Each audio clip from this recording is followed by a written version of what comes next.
Of support from South Florida, dozens of people came out to Tropical Park. Similar rallies were held across the country from New York City to Texas and several other cities in between. Thousands taking a stand to show their support. Meanwhile, the president making some serious accusations against former President Obama. Trump said that he was wiretapped and that Obama was behind it. The president, however, offered no proof to back up the claim. Trump is accusing Obama of a, quote, Watergate-style plot to tap the phones at Trump Tower in New York City. All this coming as the White House battles continued reports of ties to Russia. An explosive tweet storm from Donald Trump, the president offering no proof but accusing his predecessor Barack Obama of spying on his campaign. Quote, terrible, just found out that Obama had my wires tapped in Trump Tower just before the victory. Trump cited no evidence to back up the claims, just more tweets. This is Nixon, Watergate, bad or sick guy. Trump's accusation comes after an article ran Friday on the right-wing news site Breitbart, claiming the authorization to eavesdrop on the Trump campaign. Well, it's clearly all about deflection.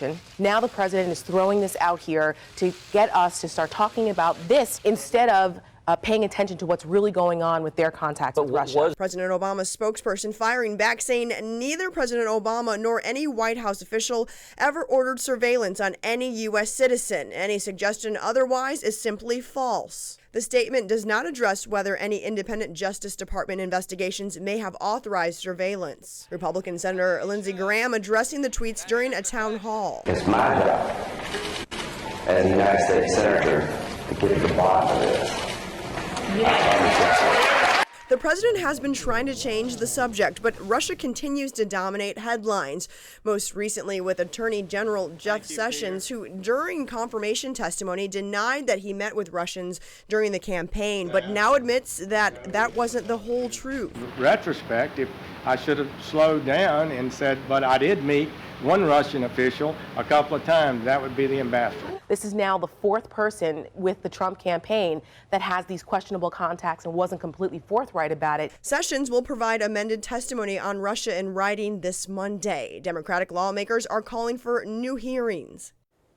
President Obama's former Deputy National Security Advisor Ben Rhodes also challenging Trump on Twitter, saying, quote, no president can order a wiretap. Those restrictions were put in place to protect citizens from people like you. And our team coverage now moves to the nationwide rallies in support of the president. Tropical Park was just one of those locations across the country where Trump supporters gathered. Local 10 News reporter Ian Margold, he's in the newsroom with more. Ian. Carlos, not only were those rallies across the country, but they were big. Many of his supporters saying there's been a lot of anti-Trump talk since the president took office, and they wanted to come out and show their support for the commander-in-chief.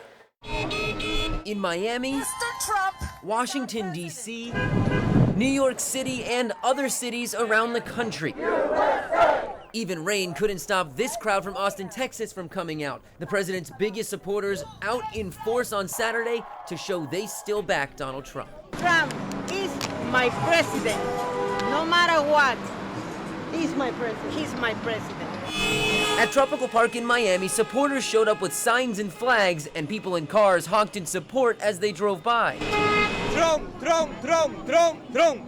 I'm Cuban. I'm supporting Trump. The rallies were organized in part to combat what many Trump supporters consider an organized attack by liberals on the reputation of the president and his administration. But supporters say he's just doing exactly what he was elected to do. I feel like there's been a lot of anti-Trump, untrue statements made about him, and I'm here to show that the silent majority does support Trump. Because I voted for him and I support him, and he's doing exactly what we asked him to do, and that's exactly why he's the greatest president. During his trip down to Mar-a-Lago this weekend, the president plans to meet with the latest member of his administration to make headlines, Attorney General Jeff Sessions. Sessions recently recused himself of any investigations into Russia's involvement in swaying the U.S. presidential election.